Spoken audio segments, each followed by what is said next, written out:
నియోజకవర్గంలో ఏం జరుగుతోంది? మిగతా చోట్ల అన్నిటికంటే అక్కడే టీడీపీ శ్రేణులు ఇబ్బందులు ఎదుర్కొంటున్నారా?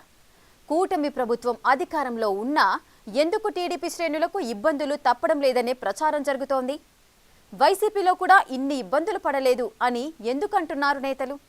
ఓపిక నశిస్తే అరచేయి ఆయుధమవుతుందంటూ ఆ యువనేత ఎందుకన్నాడు? ఈ ప్రశ్నలన్నింటికీ సమాధానం తెలుసుకోవాలంటే మనం ధర్మవరంలో ఏం జరుగుతుందో తెలుసుకోవాలి.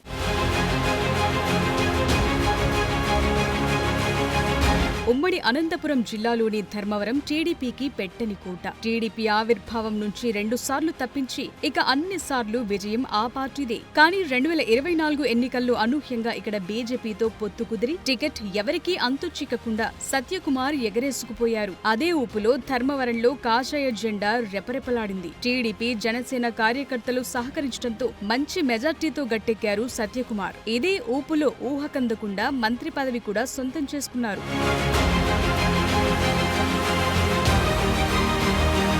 ఇంతవరకు బాగానే ఉన్న ఆ తరువాత కొద్దిగా విభేదాలు మొదలయ్యాయి. క్షేత్రస్థాయిలో పదవుల పంపకం దగ్గర నుంచి అనేక సార్లు విభేదాలు బయటపడ్డాయి. కానీ అవి కేవలం కార్యకర్తల వరకే ఉండడంతో మీడియా వరకు రాలేదు. మొదటిసారి ఓ అధికారి విషయంలో ఇరు పార్టీల నాయకులు వేదికెక్కారు. మున్సిపల్ కమిషనర్ గా మల్లికార్జునను నియమించడం దగ్గర నుంచి అన్ని విభేదాలే. వరుసబెట్టి కూటమి పార్టీల మధ్య విభేదాలు జరుగుతున్నాయి. దీన్ని అనేక మార్లు మంత్రి సత్యకుమార్, పరిటాల శ్రీరామ్, జనసేన ఇన్ఛార్జి చిలక మధుసూదన్ రెడ్డి ఖండించిన ఆ విభేదాలు మాత్రం ఆగటం లేదు.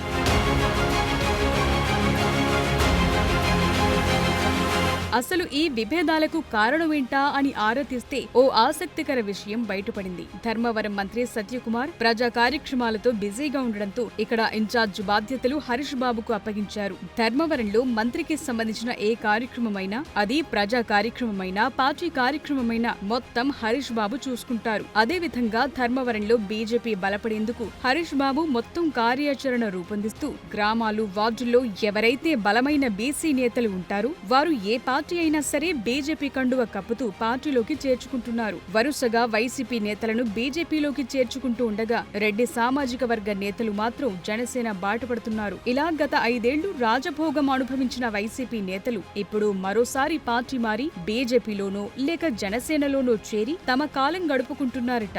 ఇది టీడీపీ నేతలకు, క్షేత్రస్థాయిలోని కార్యకర్తలకు ఏమాత్రం రుచించటం లేదట. ఇన్నాళ్లు తాము కష్టపడితే ఇప్పుడు వైసీపీ నేతలు తాపీగా ఆ 2 పార్టీలు చేరి అన్ని పనులు చేసుకుంటున్నారనేది టీడీపీ కార్యకర్తల ఆవేదన.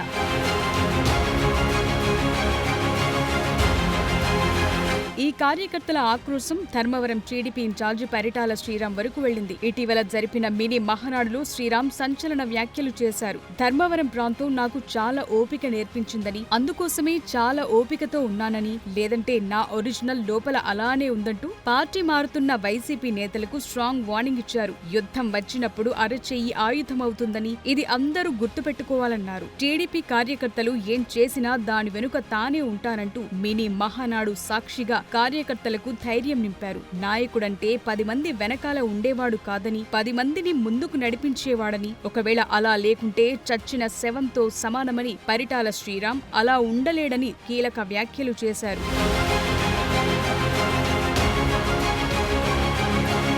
హిందూపురం పార్లమెంటు పరిధిలో జరిగిన జిల్లా మహానాడులో కూడా ధర్మవరం గురించి టాపిక్ వచ్చింది. జిల్లాలో టీడీపీ కార్యకర్తలు ఇబ్బంది పడుతున్న ప్రాంతం ధర్మవరమని, వారికి న్యాయం జరిపేలా మనందరం చూడాలన్నారు టీడీపీ నేతలు. ధర్మవరం టీడీపీ శ్రేణుల్లో ధైర్యం నింపే బాధ్యత మనపై ఉందని సత్యసాయి జిల్లా టీడీపీ నేతలు వ్యాఖ్యానించారు. ఇటు ధర్మవరం మహానాడులో, అటు జిల్లా మహానాడులో కూడా ధర్మవరం గురించి చర్చ రావడంతో కడపలో జరిగే మహానాడుపై ధర్మవరం టీడీపీ కార్యకర్తలు ఎన్నో ఆశలు పెట్టుకున్నారు. చూడాలి మరి ధర్మవరం టీడీపీ క్యాడర్ ఆశలు నెరవేరుతాయో లేదో.